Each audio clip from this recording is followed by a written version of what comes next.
Es muy emocionante. Un poquito incómodo cuando...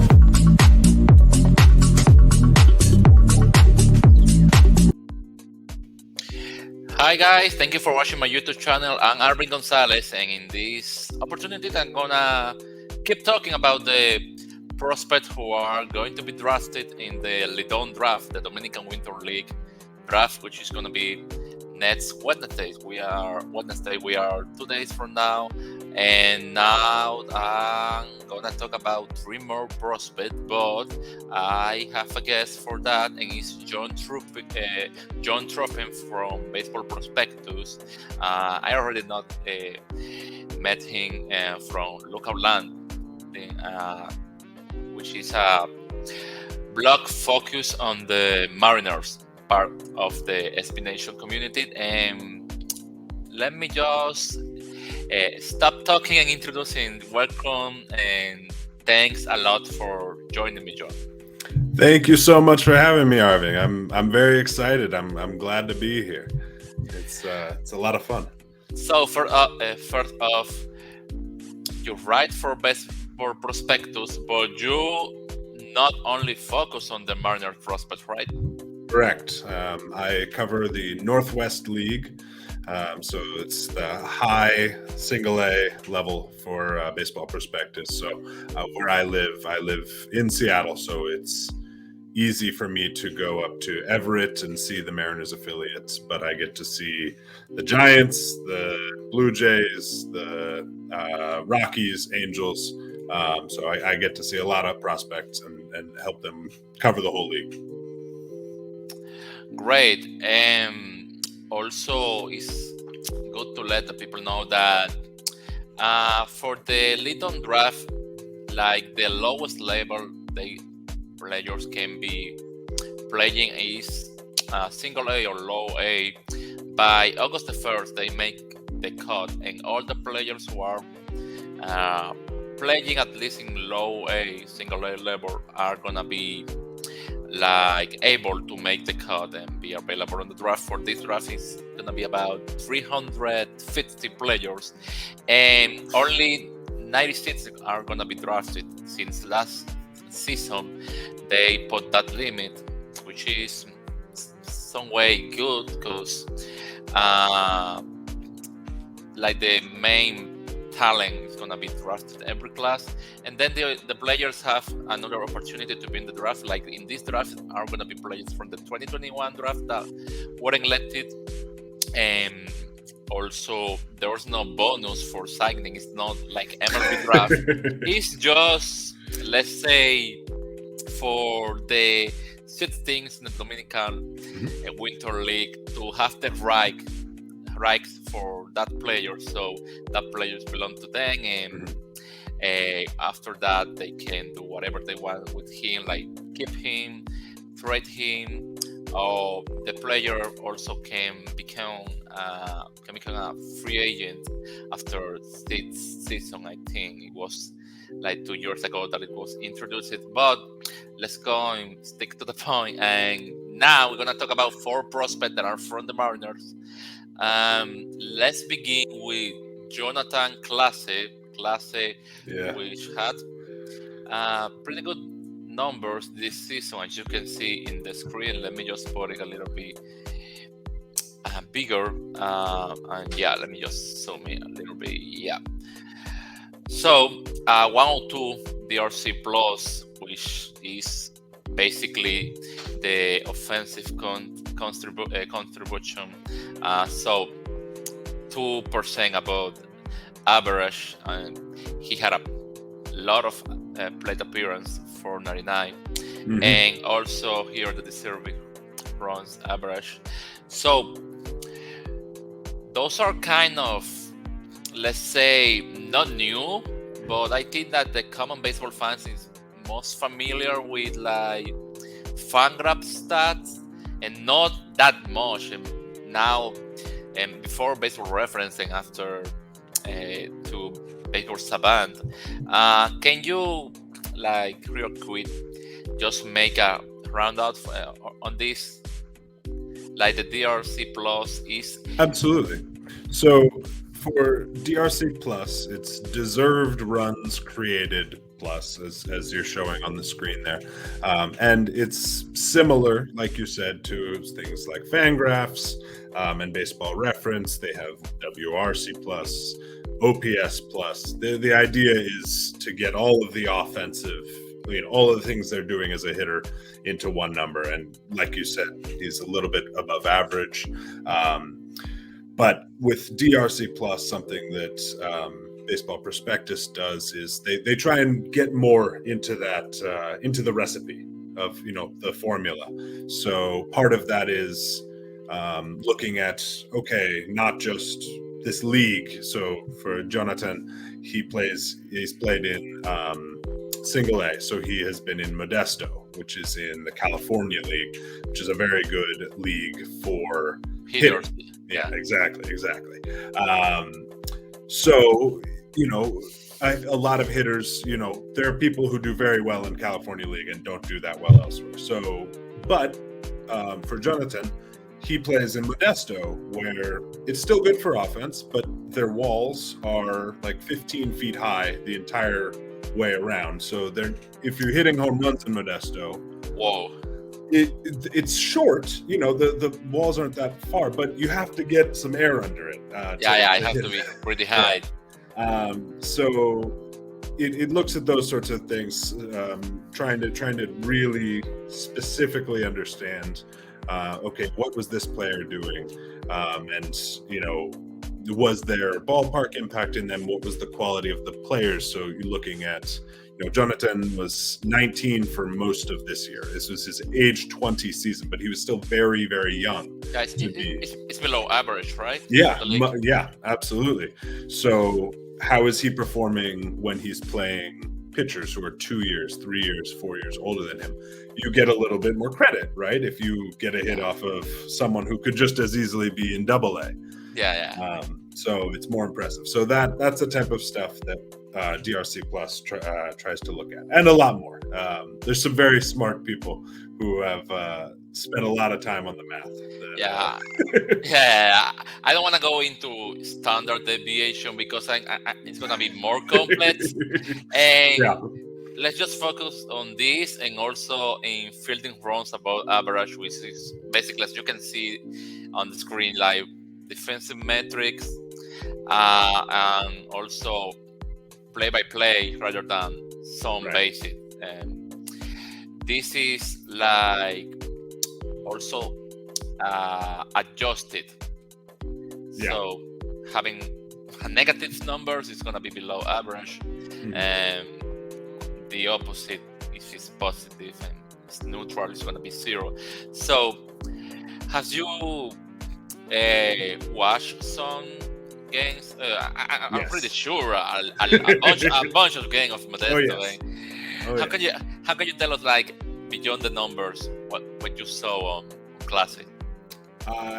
I've been very impressed. And I've also been very happy for Clase this year, because he is a young player who he has struggled with injuries for a lot of his career. Never anything terrible, but I know he broke his foot. I think he had a couple hand injuries. He had some hamstring injuries in previous years.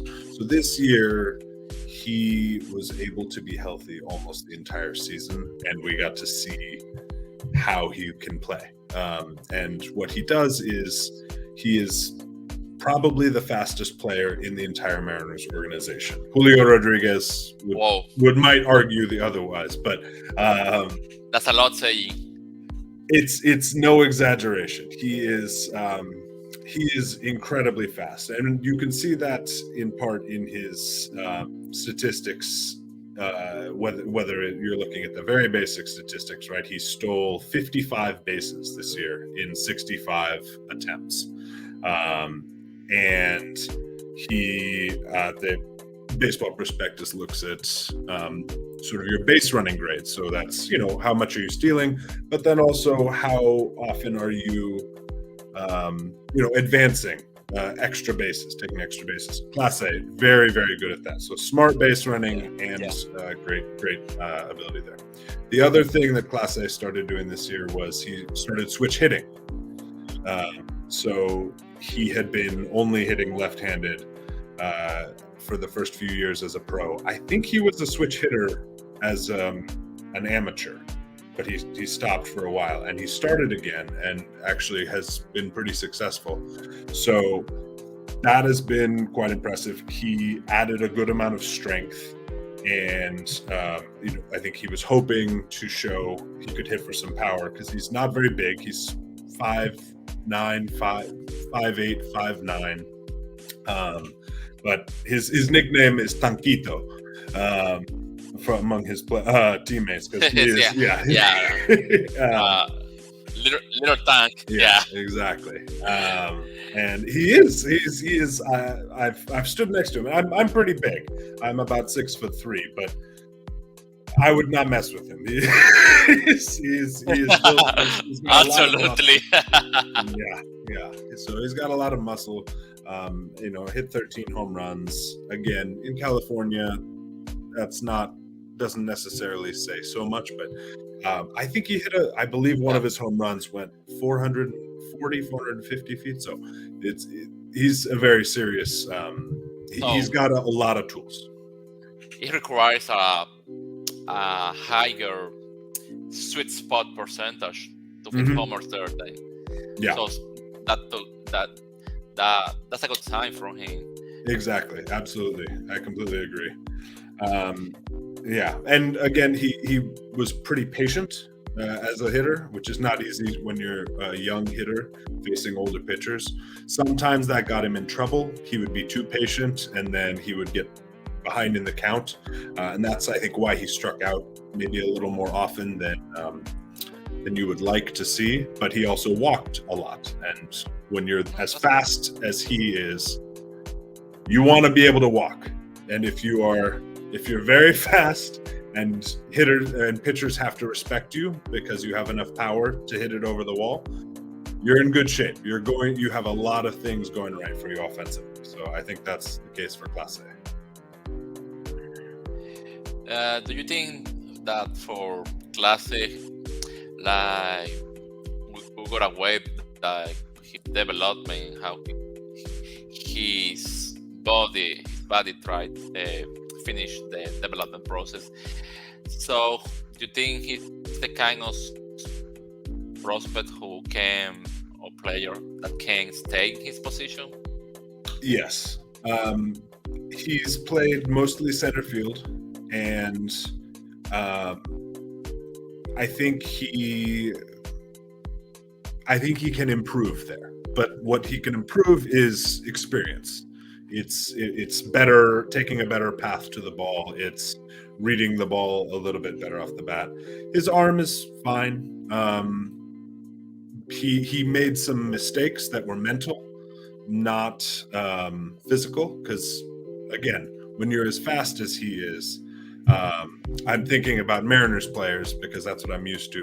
Malik Smith is a player who Mariners fans are used to, and Atlanta fans are used to also, where incredibly fast and would get to the ball. Sometimes you'd think no he's getting to it, and he catches it on the run. He doesn't even have to dive. But sometimes he should get to a ball and he takes a very bad angle. So I think that is something that Clase can improve at, and he'll be able to play anywhere in the outfield. So, that type of player, right? You play every outfield position. You can be on the roster and you can sub in and steal a base anytime. You can hit a little bit. That's the type of player that major league rosters like to have, LIDOM rosters like to have. You want, even if he's not going to hit, you can pinch run Jonatan Clase immediately. You can put him in. You want him on a playoff roster. I agree, and maybe he's still not ready for LIDOM pitching because like between AA and AAA level, like, and especially a lot of veteran pitchers, breaking balls and great locations. So but like the draft is not only for the upcoming season, so Right. it's good to keep in mind. Next one is gonna be Juan Mercedes. He's a pitcher for the Mariners. Those are his numbers. Just have it here. Trying to see. All right. Let me just take off this. I think it's gonna be better. So 26 games on 2022 as a starter, and more strikeouts than innings, a high whip, and he allowed a lot of homers. What can you tell us about Mercedes? Yeah, so Mercedes is a player who improved a lot. There was, coming into this season, I'm not sure, I'll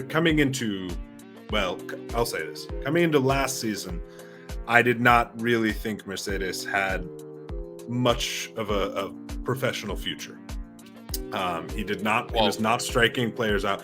He was not his fastball was in the upper 80s, and his best breaking ball is it's a slider curve. It can be in between, sometimes a slurve.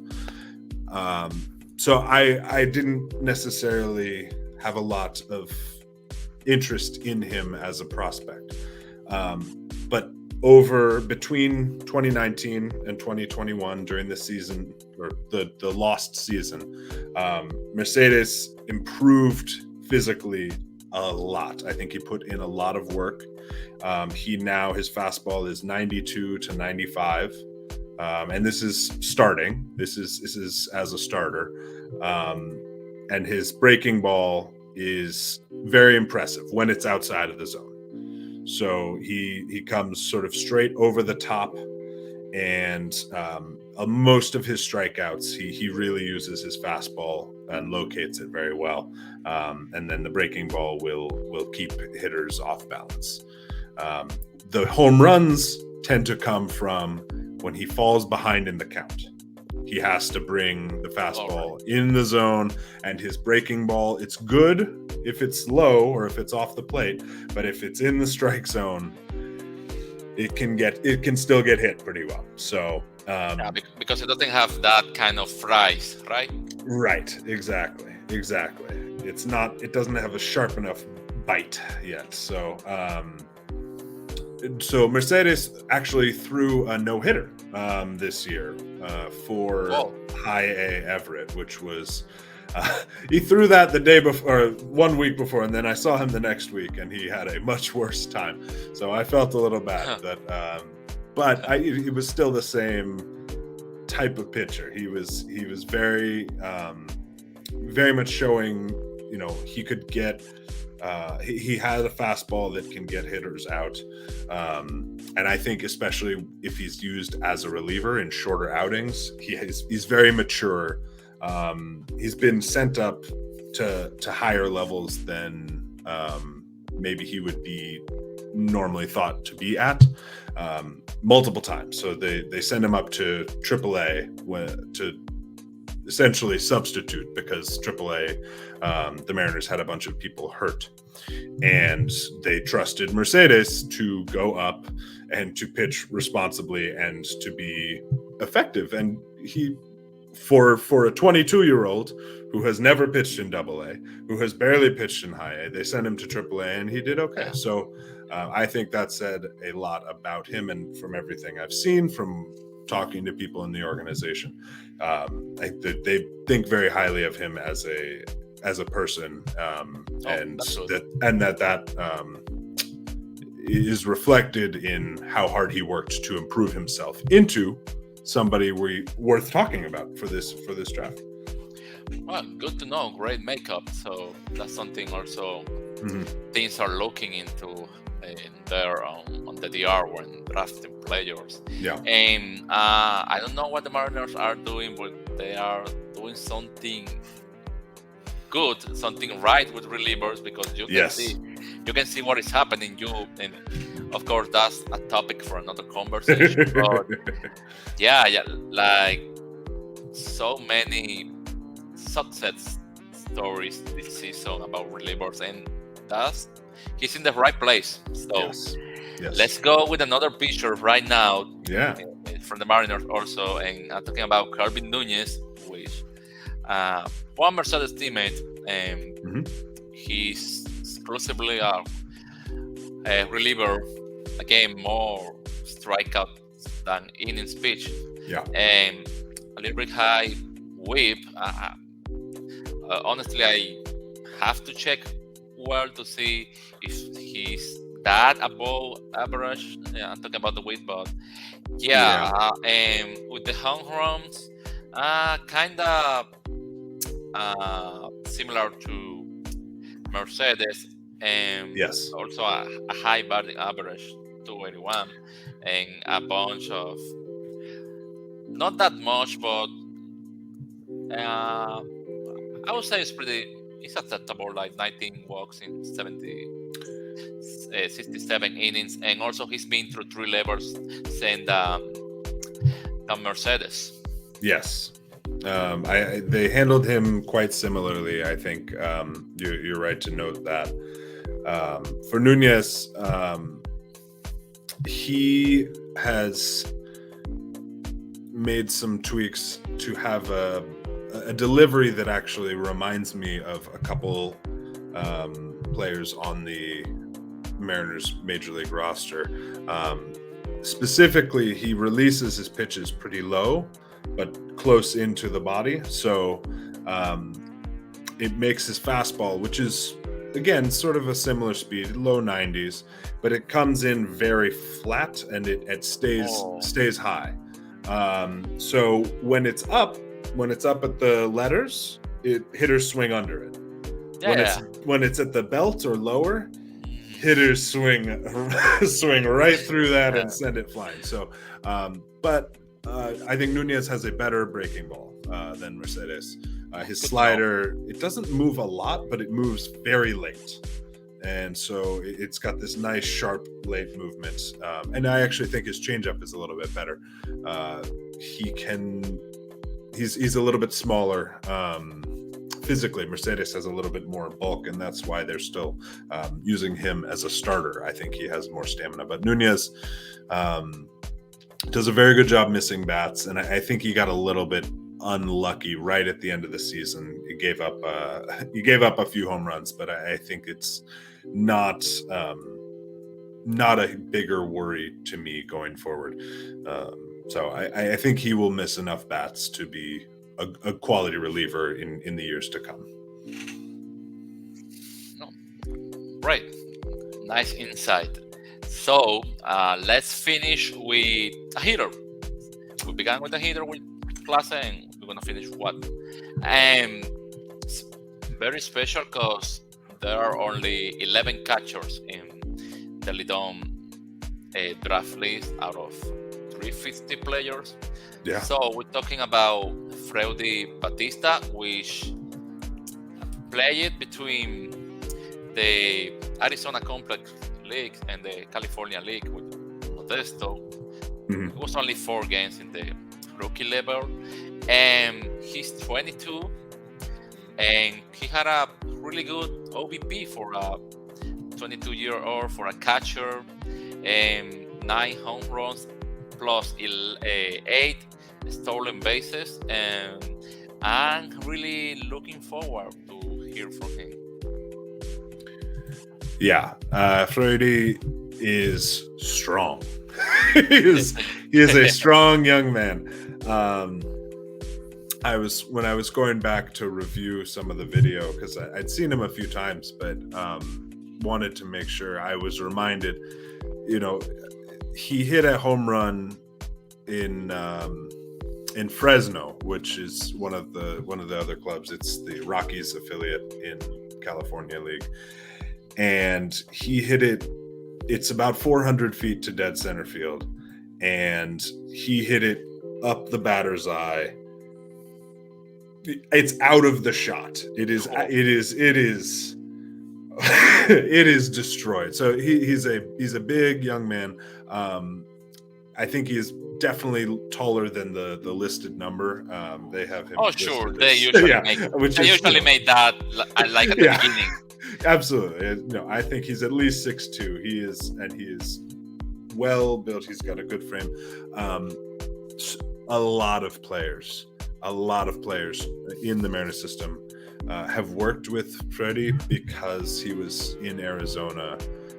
And so when they'll send prospects or major leaguers down to rehab or to train or work on things, whether that's during the season or in the fall, Batista has been someone who's been working with them. He has been the catcher for a lot of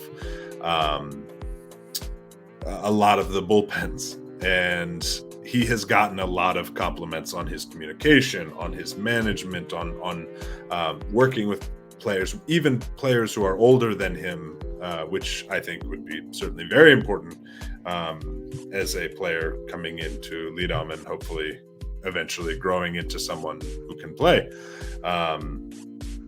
That ability to manage personalities is excellent. His arm is strong. I think the challenge for him definitely will be making enough contact. He struggled sometimes in Modesto, swinging and missing, but he's very athletic, especially for a catcher. I think he almost had double-digit home runs and steals as a catcher, Yeah, which is pretty special. Yeah, it's not common. So don't sleep on Freuddy Batista.